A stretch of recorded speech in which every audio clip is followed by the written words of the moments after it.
Jadi kemarin itu kan prokerku itu adalah ini tuh, jadi edukasi dan pelatihan manajemen waktu. Makanya kemarin kan aku minta tolong ini ya, isi ini sama bikin ini kegiatan kemarin. Nah itu, jadi kalau kemarin tante itu gimana? Kalau dengan aktivitas sehari-hari itu kira-kira gimana tuh? Ya, nek dengan daring ini ya repot, Mak. Karena apa? Membagi waktu kan, masak, ngajari anak, dampingi anak belajar, terus dampingi anak kalau mau ngaji, istirahatnya, belum masaknya. Jadi nek daring ini ya agak susah. Kalau dulu sebelum daring pun Nah, sebelum daring anak-anak kan fokus belajar bisa di sekolah kan. Paling orang tua tinggal dampingi ngerjakan PR. Tinggal anak-anak paling tanya apa yang nggak bisa kan gitu. Nah, daring ini full orang tua. full orang tua. Kalau anak-anak itu kemarin belajar ini TKA ya ini ya? TKA. Kalau TK itu gimana kemarin tuh? TKA ini kan kebetulan sudah ada proses masuk belajarnya seminggu 3 kali. Jadi di sekolahan dia belajar di sekolah, pulang dikasih PR untuk besoknya yang enggak sekolah kan. Jadi besoknya dia libur, harap PR di rumah. Tapi berarti sudah ada masuknya ya? Sudah seminggu 3 kali. Oke. Kalau terkait ini ya apa mengatur waktu, membagi waktu, itu kira-kira kalau dari tante sendiri tuh udah menetapkan target nggak sih? Atau sudah bikin jadwal kegiatan, misalnya kayak hari ini jam segini sampai jam segini saya ngapain itu udah bikin atau belum? Udah banget, soalnya apa ya nggak tiap hari rutin jamnya seperti itu, tapi paling enggak hari ini pagi sekian jam, antara jam 6 sampai jam 8 paling enggak ngurusin rumah, masak dan bersusu dan sebagainya. Jam 9 sampai jam 10 dampingi anak ngerjakan PR, nanti siang istirahat, sore anak-anak mempersiapkan anak ngaji. Berarti udah cukup efektif gitu ya? Kalau apa perlu lebih lagi? Bagaimana? Di rumah kan nggak bisa diprediksi kan, pekerjaan itu kan nggak bisa diprediksi.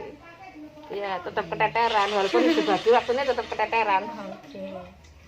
Ya, jadi sebenarnya kalau untuk mengatur waktu itu ya, itu caranya bisa dibagi ke beberapa kategori.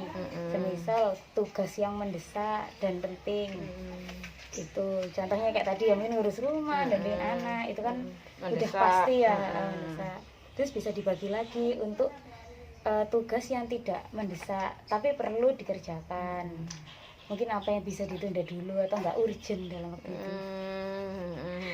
Ya. Terus ada juga yang tugas kita fokuskan. Jadi dia tuh memang nggak mendesak dan tidak terlalu penting, tapi kita tuh suka gitu, atau kita minati, itu juga bisa. Itu di ketiga. Kalau keempat sih yang tidak begitu penting dan tidak mendesak, itu bisa. Terima kasih untuk Mbak Mita tentang KKN-nya dari Untak. Semoga bermanfaat untuk kami dan seluruh warga yang ada di Trosobo. Amin. Oke, terima kasih, Teh. Sama-sama. Sebenarnya bisa dibagi beberapa kategori. Jadi yang pertama, tugas yang penting seperti yang wajib kayak rumah, anak-anak gitu ya kan penting. Nah itu ada tugas yang utama nomor 1. Terus kategori yang kedua itu ada tugas yang tidak mendesak tapi penting dikerjakan. Misalnya penting. Jadi tugas tidak mendesak tapi penting dikerjakan.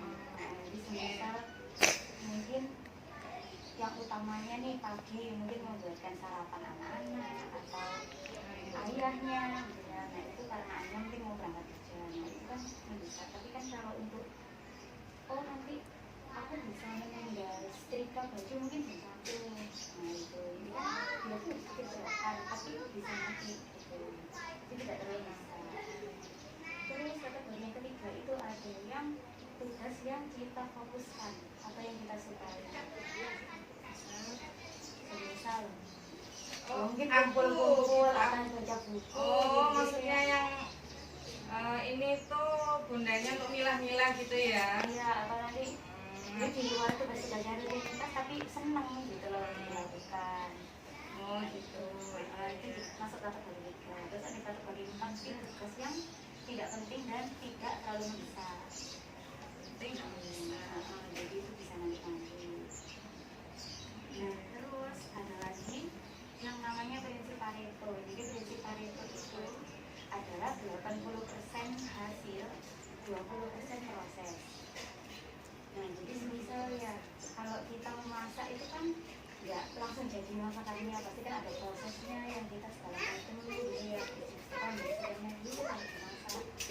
Nah itu apa sih kayak ujung-ujungnya itu kita harus menghargai diri sendiri. Kalau dari apa yang sudah kita hasilkan kan ada prosesnya. Kayak diri sendiri itu loh, kayak saya itu hebat. Jadi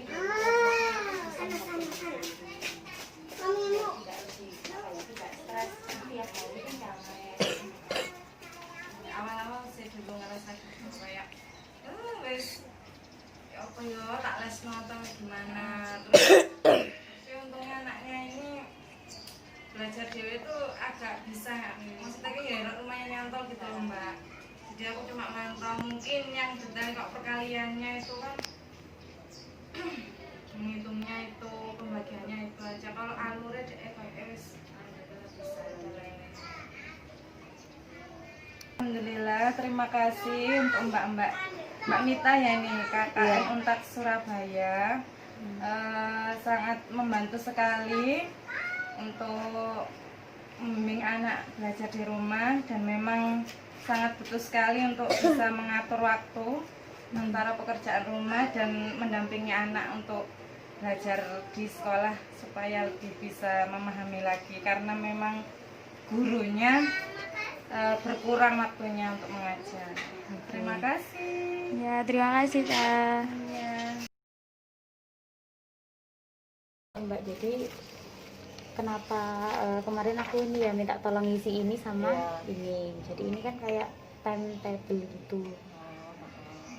Jadi kalau Mbak Septi sendiri kan biasanya kayak sibuk di rumah, sibuk dampingin anak belajar, dan sibuk juga di depan itu ya di Alfabet. Nah itu cara ngatur waktunya tuh apakah langsung aja kayak rutinitas atau pernah bikin kayak gini tadi Mbak? Ya langsung waktu aja, nggak pernah bikin kayak seperti ini. Tapi kalau dengan kayak gitu tuh kadang-kadang ngerasa masih bingung nggak sih, atau mungkin kalau kayak gini tuh lebih terstruktur, atau mau nggak nyoba kalau bikin kayak gini jadi di list gitu? Iya, lebih enak sebenarnya kalau pakai seperti ini. Jadi kan nanti bisa dibikin semisal pagi nyiapkan sarapannya anak atau ayahnya. Nah itu kira-kira berapa jam sih gitu. Nanti dilanjut ini estimasinya berapa jam gitu. Jadi kalau bikin kayak gini bisa. Ada juga yang namanya itu prinsip Pareto. Jadi prinsip Pareto itu gunanya adalah kita tuh lebih menghargai usaha kita. Jadi kalau dia kan 80-20. Jadi 80 itu adalah hasilnya, 20-nya itu adalah prosesnya. Jadi semisal hasilnya kita sudah bisa mengurus rumah dengan baik, kemudian di samping itu kan ada apa ya, seperti kegiatan sosial itu. Nah tapi kan di balik itu kan pasti ada prosesnya. Jadi prosesnya itu ya nanti bisa untuk reward diri kita sendiri. Contohnya, oh saya itu hebat, saya bisa melakukan ini, melakukan itu gitu dengan baik. Salah satunya gitu, jadi manajemen waktu. Siapa? Sekarang anaknya Mbak Septi itu kelas berapa Mbak? 4. Oh kelas 4. Oke, kelas 4. Jadi kalau cara belajarnya itu gimana sih biasanya? Selama pandemi ini. Pandemi ataupun sebelumnya? Oh, sebelumnya dia ada ikut les. Oh les ya. Terus setelah ini enggak, ya belajar sendiri di rumah ya sama saya gitu. Ya mut-mutan, kadang anaknya gampang disuruh kerjain, ayo ini soal ini soal ini. Tapi kalau sekiranya kebanyakan sama soalnya selama pandemi ini kan tugas lebih banyak loh dibandingkan kalau masuk sekolah biasa itu. Jadi dia itu kayak agak boring gitu loh mungkin. Lain kalau misalkan di sekolahan ngerjain sama teman-teman, ketemu teman-teman ya ada waktu belajar istirahat gitu kan, main. Jadi bawaannya masih seneng aja. Coba Iya. kalau di rumah kayak gini tuh, waduh, susah. tantangannya ya. Gitu. Tapi mungkin ada saran sih ya Mbak. Jadi kalau untuk anak-anak SD itu bisa dibuat mind map untuk pelajaran-pelajarannya. Sudah pernah? Belum. Oke. Mind map tahu Mbak? Enggak. Oke, jadi mind map itu belum ngeluarin buku. Lupa. Ya, jadi dia itu sebenarnya tujuannya adalah kayak biar cara belajarnya anak tuh lebih terstruktur gitu ya.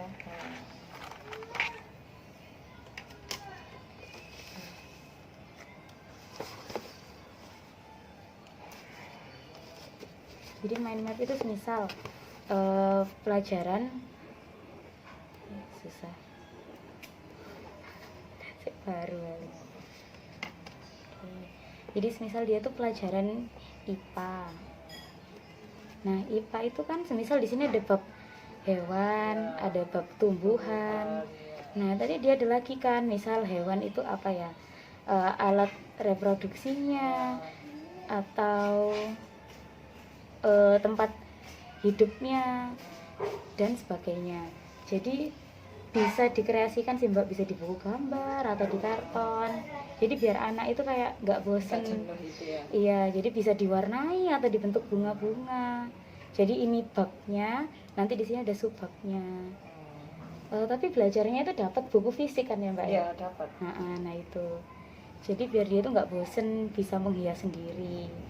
Itu sih sarannya. Terima kasih kepada KKN Untak Surabaya. Semoga ilmunya selalu bermanfaat bagi kehidupan ke depan dan berguna. Sekali lagi terima kasih. Oke, terima kasih.